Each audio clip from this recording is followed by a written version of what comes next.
అందరికీ నమస్కారం అండి. నేను మీ పల్లెటూరు వ్లాగ్స్. అయితే వాళ్ళ పై చేనుకి వెళ్ళామండి. ఎందుకంటే పిల్లి బిసరకాయలు కోయటానికి. పిల్లి బిసరకాయలు అంటే మీకు తెలిస్తే కామెంట్ చేయండి ఏమంటారో.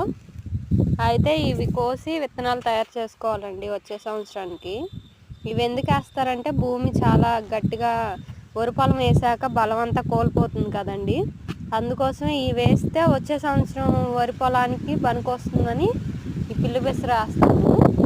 ఇవి పంటకు వచ్చాయండి, కోసేస్తున్నాం, ఎండిపోయినాయి కదా. కోసేసి విత్తనాలు తయారు చేసుకుంటాము.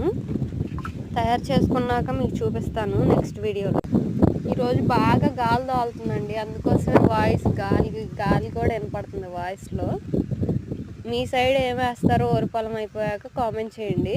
ఇది ఒక్కటే కాదండి, జీలుగులు కూడా వేస్తారు. జీలుగులు ఈ సంవత్సరం మేము జీలుగులు వేయలేదు, పిల్లి పెసరే మాత్రమే వేసాము. ఇవి కోసాక విత్తనాలు తయారు చేసి చూపిస్తాము. ఈ కాయలు కూడా ఎలా ఉంటాయో మీకు చూపిస్తాను. సేమ్ పెసరకాయలు మినుముకాయలు ఉన్నట్టే ఉంటాయి. సబ్స్క్రైబ్ చేసుకోండి ప్లీజ్.